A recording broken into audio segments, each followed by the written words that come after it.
Hello friend, मैं विशाल आपका अपने यूट्यूब चैनल एमवी एजुकेशन में स्वागत करता हूं। आशा करता हूं आप अच्छे होंगे और आप लोग की पढ़ाई अच्छी चल रही होगी। आज मैं आप लोग के सामने class 12th physics electric charge and field से related topic Coulomb's law in vector form में बताना चाहता हूं। प्रीवियस क्लास में मैं आप लोगों को कूलॉम्स लॉ के बारे में बताया था। वहाँ पर आप लोगों को यह बताया गया था, जब हम दो चार्जेस को पास पास रखते हैं तो उनके बीच में एक फोर्स ऑफ अट्रैक्शन या रिपल्सन लगता है, जिसे हम इलेक्ट्रिक फोर्स कहते हैं। अगर दो सेम नेचर के चार्जेस, सेम नेचर का मतलब दोनों चार्जेस या तो पॉजिटिव हों या निगेटिव हों, तो उनके बीच लगने वाले इस इलेक्ट्रिक फोर्स को रिपल्सिव फोर्स कहते हैं। और जब अपोजिट नेचर के दो चार्जेस को अपोजिट नेचर के दो चार्जेस को मतलब कि एक चार्ज पॉजिटिव और दूसरा चार्ज निगेटिव, तो उनके बीच लगने वाले इस इलेक्ट्रिक फोर्स को अट्रैक्टिव फोर्स कहते हैं। और कूलॉम्स लॉ ने यही बताया था, द फोर्स ऑफ अट्रैक्शन मतलब द फोर्स ऑफ अट्रैक्शन या repulsion between two point charges directly proportional to the product of charges होता है and inversely proportional to the square of distance between them होता है। जिसके कारण हम दो चार्जेस के बीच में लगने वाले इस फोर्स ऑफ अट्रैक्शन या रिपल्सन फोर्स का मैग्नीट्यूड F इक्वल टू के Q1 Q2 by are square, where के की जो वैल्यू था के इक्वल टू 1/4 पाई एप्सिलॉन 0 या 9 × 10⁹ न्यूटन मीटर स्क्वायर पर कूलॉम स्क्वायर हम लोग देखे थे। जहाँ के एक प्रोपोर्शनलिटी कांस्टेंट है, जिसे हम इलेक्ट्रोस्टैटिक फोर्स कांस्टेंट बोलते हैं। अब हमें इस कूलम्बियन फोर्स को वेक्टर फॉर्म में कन्वर्ट करने के लिए हमें इसके मैग्नीट्यूड के साथ साथ डायरेक्शन को भी बताना पड़ेगा। तो हम मान लेते हैं दो पॉइंट चार्ज जो कि Q1 एंड Q2 है, जिसका ओरिजिन पॉइंट O है या इसी को हम इनिशियल पॉइंट बोलते हैं। ये x एक्सिस, इधर y एक्सिस है। ये चार्ज Q1 एंड Q2 का इनिशियल पॉइंट O से position vector of charge Q1 OA equal to R1 OB equal to R2 ले लिए हैं। अब हमें इसको समझने के लिए, बहुत ही सिंपल तरीके से समझने के लिए, मैं आप लोग को क्लास 11th का vector addition of two vector, subtraction, position and displacement निकालना बता देते हैं। फिर आपको यहाँ समझने में आपको कहीं भी प्रॉब्लम नहीं होगा। जैसा कि हम लोग ये जानते हैं, जब दो वेक्टर A और B हो, ठीक है, अगर मैं उन दोनों वेक्टर को एडिशन वेक्टर मतलब उनका एडिशन करना है, तो सबसे पहले आप ये समझिए कि जैसे वेक्टर A है तो इसका इनिशियल पॉइंट हुआ या ओरिजिन पॉइंट, जिसको हम टेल भी कहते हैं, ठीक है, ये टेल है। और वेक्टर A का ये जो कैप है, ये आपका एरो हेड या हेड इसको बोला जाता है। और मान लीजिए ये वेक्टर B है। अब हमें वेक्टर A और B को जोड़ना है, तो सबसे पहले हम जो बुक में आप लोगों को पढ़ाया गया होगा या जो बताया गया मैं वो बताता हूँ आपको। तो सबसे पहले हम वेक्टर A खींचते हैं, तो फिर वेक्टर A के हेड से वेक्टर B के टेल को ले जाते हैं या वेक्टर B को खींचते हैं। जैसे वेक्टर B को खींच लिए, फिर रिजल्टेंट इसका निकालने के लिए, वेक्टर A और वेक्टर B का रिजल्टेंट निकालने के लिए वेक्टर A के टेल से वेक्टर B के हेड को एक आप वेक्टर क्वांटिटी, एक आप एरो खींचते हैं जो वेक्टर A और वेक्टर B का रिजल्टेंट होता है। तो वेक्टर A और वेक्टर B का रिजल्टेंट वेक्टर R जो होगा A प्लस B होगा। यहाँ पर एक की पॉइंट आपको याद रखना होगा कि अगर दो कॉन्टिन्यूअस वेक्टर है तो तीसरा वेक्टर जो होगा वो उसका रिजल्टेंट वेक्टर कहलाता है। कॉन्टिन्यूअस वेक्टर का यहाँ मतलब ये है कि अगर एक वेक्टर ए खींचा गया है तो इसके हेड से दूसरा वेक्टर बी उसके हेड से अगर खींचा जा रहा है तो वो आपका कॉन्टिन्यूअस वेक्टर होगा। जैसे वेक्टर ए के हेड से दूसरे वेक्टर बी का टेल खींचा गया तो दैट मीन्स ए और बी यहाँ जो है वो कॉन्टिन्यूअस वेक्टर होगा। अब इन दोनों का रिजल्टेंट वेक्टर जो बचेगा, मतलब इन दोनों कॉन्टिन्यूअस वेक्टर का रिजल्टेंट वेक्टर आर होगा। अब आप इसको दूसरे फॉर्म में ऐसा भी नहीं होता है कि हम पहले वेक्टर ए ही खींचे, हम पहले वेक्टर बी को भी खींच सकते हैं। तो देखिए मैंने पहले बी को खींच लिया, फिर वेक्टर बी के हेड से वेक्टर ए को खींच दिया, फिर रिजल्टेंट निकालने के लिए हम क्या करते हैं, वेक्टर बी के टेल से वेक्टर ए को मिला देते हैं, तो ये हमारा रिजल्टेंट वेक्टर मिल गया। अब यहाँ पर भी जो की पॉइंट मैंने आपको बताया कि दो कॉन्टिन्यूअस वेक्टर के बाद जो बचता है वो आपका रिजल्टेंट वेक्टर होता है। तो देखिए वेक्टर ए, यहाँ वेक्टर बी गया, फिर वेक्टर बी के हेड से जो वेक्टर ए गया है ये दोनों आपस में कॉन्टिन्यूअस वेक्टर हुआ, तो इसका रिजल्टेंट वेक्टर आपका आर डैश मिला। दैट मीन्स आर डैश आपका होगा vector B plus vector A. अगर सब्ट्रैक्शन ऑफ टू वेक्टर अगर आपको सीखना है तो होता क्या है कि addition vector subtraction vector same होता है, बट अगर उन दोनों में से कोई एक वेक्टर का डायरेक्शन अगर आप अपोजिट कर दें तो एडिशन वेक्टर ही सब्ट्रैक्शन वेक्टर होता है। जैसे मान लीजिए वेक्टर ए और वेक्टर बी दिया गया है, अगर मैं वेक्टर बी के डायरेक्शन को चेंज कर दूं तो ये इसका एडिशन वेक्टर ही आपका सब्ट्रैक्शन वेक्टर कहलाएगा। जैसे वेक्टर ए फिर वेक्टर बी, तो देखिए हम क्या करेंगे, सबसे पहले हम वेक्टर बी खींचेंगे फिर वेक्टर ए खींचेंगे, ठीक है। या पहले वेक्टर ए खींच दीजिए फिर इसके हेड से वेक्टर बी को खींच दीजिए। देखिए फिर क्या करिए, देखिए वेक्टर ए का डायरेक्शन इधर था, वेक्टर ए के हेड तक गए, फिर वेक्टर ए के हेड से वेक्टर बी के टेल को खींचिए। रिजल्टेंट निकालने के लिए वही रूल है आपको, वेक्टर ए के टेल से वेक्टर बी के हेड को मिला दीजिए, वो आपका रिजल्टेंट वेक्टर हुआ। तो अब इनका देखिए कॉन्टिन्यूअस वेक्टर, देखिए वेक्टर ए वेक्टर बी, जो बचेगा वो रिजल्टेंट वेक्टर आपका होगा। दैट मीन्स आर बराबर vector A minus vector B आपको मिल गया। जैसे आप इधर देखिए, जैसे मान लीजिए दो वेक्टर है, एक वेक्टर ए है और वेक्टर बी है, तो इनका हमको रिजल्टेंट निकालना है। तो यहाँ पर आप सीखिए इसको। जैसे मान लीजिए वेक्टर ए इधर है और फिर वेक्टर बी है, तो हमें इसका रिजल्टेंट क्या कैसे निकालेंगे, तो वो पहले आपको ध्यान देना होगा, कॉन्टिन्यूअस वेक्टर आपको देखना है। जैसे वेक्टर ए होगा इधर, तो इसके बाद देखिए हमें इसके हेड से हमें वेक्टर बी का टेल चाहिए था, लेकिन ऐसा नहीं है, तो हम मतलब ये हमारा इसका रिजल्टेंट गलत हुआ। तो हम इसका रिजल्टेंट निकालने के लिए पहले वेक्टर बी को देख लीजिए। वेक्टर ए देखिए वेक्टर बी हुआ, वेक्टर बी के टेल से वेक्टर आर का हेड, मतलब वेक्टर बी के हेड से वेक्टर आर का टेल गया है, तो दैट मीन्स ये कॉन्टिन्यूअस वेक्टर हुआ। तो इसका मतलब होगा बी और इसका B plus R equal to जो थर्ड वाला बचा रहेगा उसके इक्वल हो जाएगा vector A. That means R बराबर आपका क्या मिल जाएगा, वेक्टर ए, इसे बराबर किस पास ले जाइए, माइनस वेक्टर बी। तो बात समझ में आ गया कि दो कॉन्टिन्यूअस वेक्टर को अगर आप लेंगे तो उसका जो थर्ड बचेगा वो आपका रिजल्टेंट वेक्टर मिल जाएगा। तो दैट मीन्स आर बराबर आपका क्या आएगा, ए माइनस बी। देखिए यहाँ पर क्या आया है, आर बराबर ए माइनस बी। बात समझ आ गया आपको।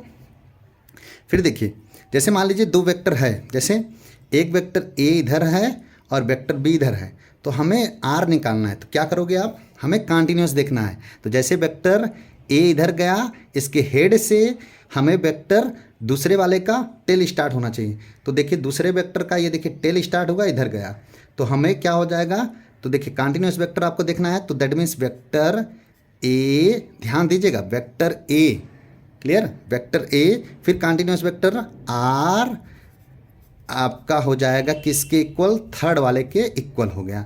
तो दैट मीन्स यहाँ पर आपका निकालेंगे आर इक्वल टू आपका क्या निकलेगा बताइए, आर इक्वल टू आपको मिल जाएगा vector B minus vector A. देख लीजिए क्या आया है आपका, आर इक्वल टू, बोलिए, R equal to vector B minus vector A आया है।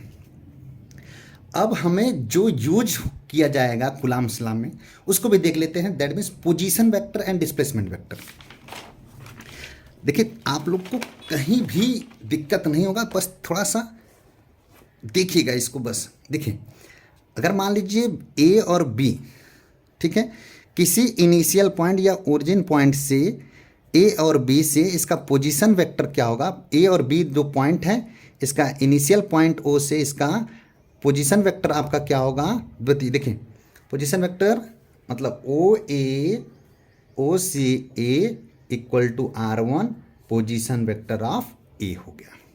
फिर ओ बी जो होगा पोजीशन वेक्टर ऑफ बी होगा। देखिए O B equal to R2 position vector of B. हमें यहाँ पर अब ध्यान दीजिए, अब यहाँ पर इसको मैं बंद कर दे रहा हूँ, पूरा ध्यान समझिए। हमें अगर ए बी निकालना है तो क्या आपको बताया गया था, दो कॉन्टिन्यूअस वेक्टर लेना है। तो जैसे अगर मान लीजिए हमें ए बी निकालना है, ए बी मतलब ये वाला टर्म है जो ए टू बी गया है, ठीक है ना। तो आप क्या करेंगे, इसी इनिशियल पॉइंट से देखिए इसको, देखिए क्या होगा, कॉन्टिन्यूअस वेक्टर R1 प्लस, बोलिए R1 प्लस क्या होगा ए बी, और इसका रिजल्टेंट जो बचा रहेगा वो थर्ड इसका रिजल्टेंट होगा। दैट मीन्स R2, ठीक है ना, वेक्टर R2। तो दैट मीन्स ए बी आपका क्या निकलेगा, A B equal to R2 minus R1। That means ये आपका डिस्प्लेसमेंट वेक्टर मिल गया। अब ऐसे ही देखिए, अगर हमको बी ए निकालना है, क्या निकालना है, बी ए निकालना है, तो क्या करोगे, कॉन्टिन्यूअस वेक्टर देखो, वेक्टर ए यहाँ गया, फिर इसके हेड से टेल जाना चाहिए, ये इधर गया, तो जो थर्ड वाला बचा रहेगा वो हमारा रिजल्टेंट होगा। दैट मीन्स ये आपका, बताइए क्या लिखेंगे आप इसको, ये आपका होगा R2 plus B A equal to, जो थर्ड वाला बचा है वो आपका क्या होगा, वेक्टर R1। तो बी ए इक्वल टू क्या होगा बताइए, R1 माइनस R2। किसी को दिक्कत, this is the displacement of A B and B A. देख लीजिए यहाँ पर ए बी क्या होगा, तो देखो R1 plus A B equal to R2, that means A B बराबर R2 माइनस R1 निकल गया। देखो इसके नीचे बी ए बराबर क्या होगा, ये देखो इधर बी ए इधर है, R2 प्लस बी ए, R2 प्लस बी ए बराबर R1, दैट मीन्स बी ए बराबर R1 माइनस R2। तो ये आपका ए बी और बी ए जो है डिस्प्लेसमेंट वेक्टर है। क्लियर। अब यही कूलम्ब्स लॉ में यूज किया जाएगा। देखिए मान लीजिए दो चार्ज हैं Q1 और Q2, जिसका इनिशियल पॉइंट O से पोजीशन वेक्टर ऑफ Q1 जो है वह OA है, ठीक है, OA बराबर R1। Position vector of charge Q2 का क्या होगा, OB बराबर R2। हमें निकालना है, क्या निकालना है, R12 R21। याद है कॉन्टिन्यूअस वेक्टर वाला, इसी को देखिए ध्यान दीजिएगा। अब यहां पे देखिए the displacement vector of Q1 and Q2। Displacement देखोगे Q1 और Q2 का, तो हमको क्या निकालना है, ए बी निकालना है। ए से मतलब ए से बी मतलब कॉन्टिन्यूअस वेक्टर देखना है, मतलब R12। देखो इधर क्या होगा, इधर देखो एक ये लाइन इधर गया और फिर ये वाला देखिए इधर, ठीक है। तो हमको निकालना है displacement vector of from Q1 से Q2। ये आपका Q1 है, Q1 से Q2 आपको निकालना है। तो क्या हो जाएगा, R1 प्लस R12, जो थर्ड वाला बचा रहेगा वो आपका किसके हो जाएगा, R2 के बराबर। देखो R1 plus R12 equal to R2, that means R12 displacement of Q1 to Q2 का डिस्प्लेसमेंट आपको मिल जाएगा R2 माइनस R1। देखो यही लिखा गया है, ए बी बराबर क्या हो जाएगा, R12 बराबर R2 माइनस R1।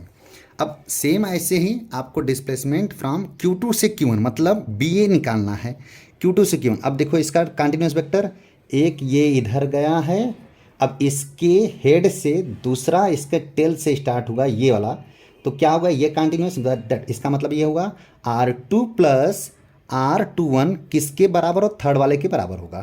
तो देखो R2 plus R21 equal to R1, that means R21 equal to R1 minus R2। BA बराबर क्या मिल गया ये आपको। थोड़ा ध्यान दीजिएगा, हम मान लेते हैं कि ये दोनों चार्ज सेम नेचर की हैं।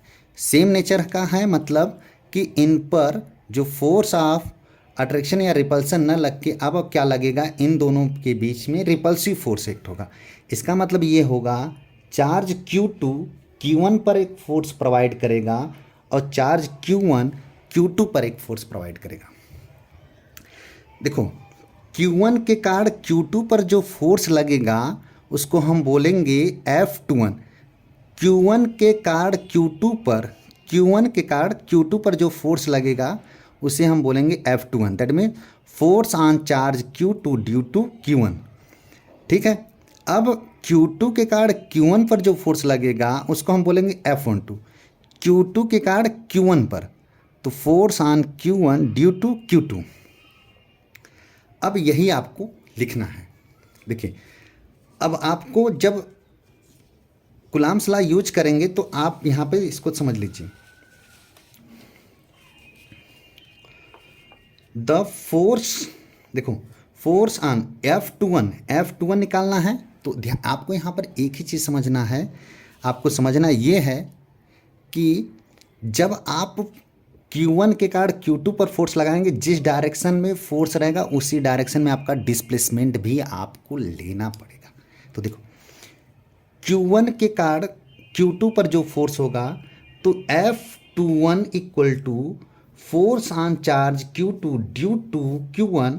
तो आपका होगा कुलाम्स लॉ से क्या होता है बताओ, F बराबर K Q1 Q2 by R square. R मतलब इनके बीच डिस्टेंस। ठीक है, अब वही लेना है। फिर देखो 1/4π0 Q1 Q2 upon A B जिस डायरेक्शन में फोर्स है उसी डायरेक्शन का हम क्या लेंगे, डिस्प्लेसमेंट। AB का होल स्क्वायर अलांग AB। तो इसको आप क्या लिख सकते हो, देखो इसका मतलब हो जाएगा AB का मतलब क्या है, R12 का होल स्क्वायर। पास में रहना, R12 का होल स्क्वायर यूनिट वेक्टर भी लग जाएगा। देखो ये आपका हो जाएगा, देखो F21 equal to 1/4π0 Q1 Q2 upon R12 का whole square into unit vector. Unit vector क्या होगा, R12। अब यूनिट वेक्टर R12 बराबर क्या होता है बताओ, R12 equal to vector R upon magnitude of R12। इसको मैं लिख सकता हूँ R12 अपान R12, मैग्नीट्यूड हो गया। ठीक है, इसको यहाँ पर ये पुट कर दीजिए, क्या हो जाएगा बताओ, 1/4π0 Q1 Q2 अपान R12 का cube into vector R12। Clear.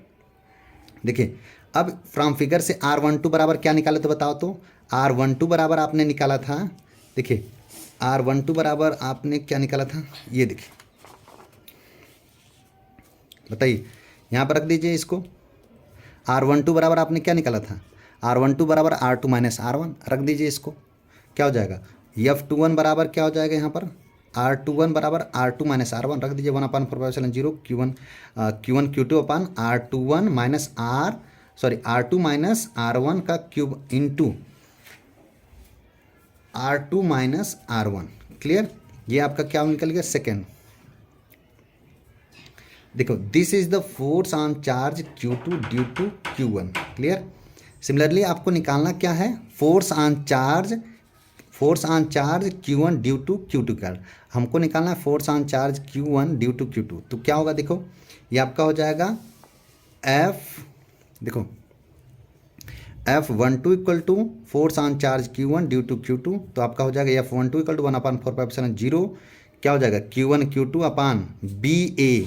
Clear ना, BA का होल स्क्वायर अलांग BA। तो क्या हो जाएगा 1/4π0 Q1 Q2 अपान R21 into unit vector R, बोलो R21। अब वही पूरा रख दीजिए, R21 बराबर क्या होता है, R1 माइनस R2। तो रख दीजिए पूरा इसको रखो, सॉल्व करो। देखो R21 बराबर क्या होता है, R21 बराबर यह आपका हो जाएगा R21 अपान माड ऑफ R21। तो इसको रख दीजिए यहाँ पर। तो क्या हो जाएगा, F12 equal to 1/4π0 Q1 Q2 upon R21 का क्यूब इंटू R21। तो क्या हो जाएगा, R21 बराबर होता है R1 माइनस R2, रख के solve. This is the force on charge Q1 due to Q2। Next class में आप लोग को इसका इम्पोर्टेंस और करैक्टरिस्टिक ऑफ कूलाम्स लॉ के बारे में हम लोग डिस्कशन करेंगे। अगर आपको ये वीडियो इन्फॉर्मेटिव लगा तो हमारे चैनल को सब्सक्राइब करें और हमारे वीडियो को लाइक करें। Thank you for watching this video.